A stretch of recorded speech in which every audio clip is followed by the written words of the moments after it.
Hi everyone, and welcome back to another video. So in today's video, I wanted to chat about how I enjoy bad weather photography in the hopes that some of these tips help you. So here in Kelowna, we're entering into fall, and that means that we're going to start seeing a lot more sporadic weather with mostly cloudy and overcast skies. So a couple weeks ago, the Okanagan Valley was covered in smoke, and that lasted for about 7 to 10 days, and it cleared on Sunday, and we had about 3 days of nice weather, and now we're back to sort of cloudy, overcast skies.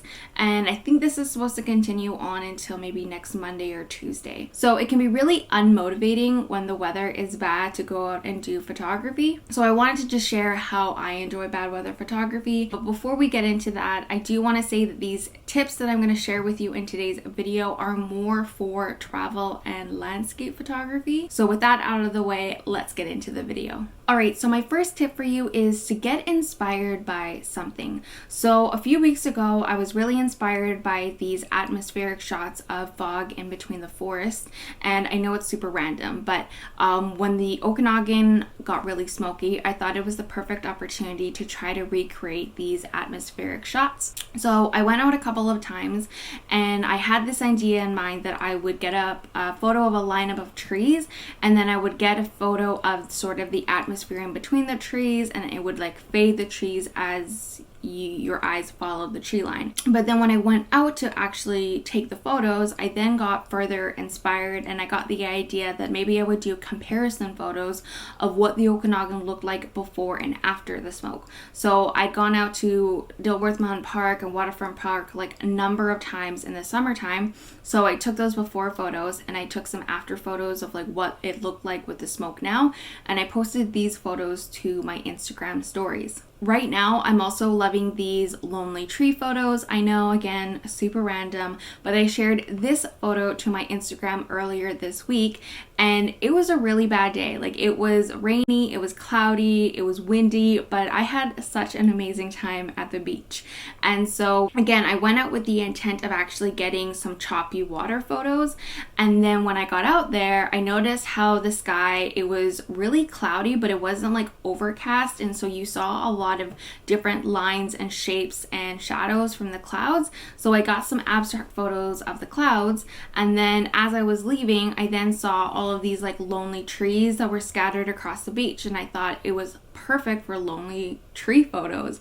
So then I got some photos of these lonely trees. And so I guess the tip here is just get inspired by something. I find a lot of inspiration on Instagram and Pinterest, and then when you go out to recreate it, you'll find a lot of times you'll get inspired and creative about other photo ideas. And so I almost always go out with some sort of photo idea or inspiration in mind, and then I always end up coming back with a bunch of different photos that I wasn't really expecting to capture when I went out, but I did because the ideas just start flowing as soon as you get out there and start taking photos. The second tip I have for you is to consider getting close or intimate with a part of the scene. And so intimate landscape photography has been something that has interested me over the past couple weeks, and I'm thinking maybe I'll do a video about it in October. But when the weather is bad, just consider getting close to your subject or part of the scene. So the other day I went out to Cedar Creek Park. Now I was hoping we would get a stunning sunset. This was Sunday when the smoke had cleared, and it was actually pretty clear in the sky. So I had gone out earlier in the summer to Bertram Creek Regional Park, which is just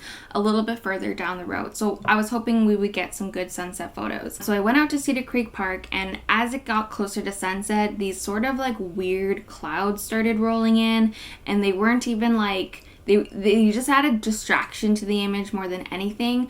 And so I ended up shifting, and this is one of my favorite photos that I took of this trip at Cedar Creek Park. And yes, it's of a rock, but what I loved about it was that the waves were crashing against the rock, and it was causing all of these like water droplets to like spurt up in the air. This is another photo that I actually quite like, and I just loved how the lake, and when the water would come in, it would leave these like lines in the sand, and it would create these little bubbles. So I guess the point here is consider getting close or intimate with the part of the scene when the weather is really bad, paying more attention to like lines, textures, and colors. Now, my last tip for you is to get abstract. Now, abstract photography isn't for everyone, but I have slowly been taking a lot more abstract photos when the weather is really bad, actually when the weather is bad and it's nice. So this is a photo that I took a few weeks ago, and I tried camera panning for the first time.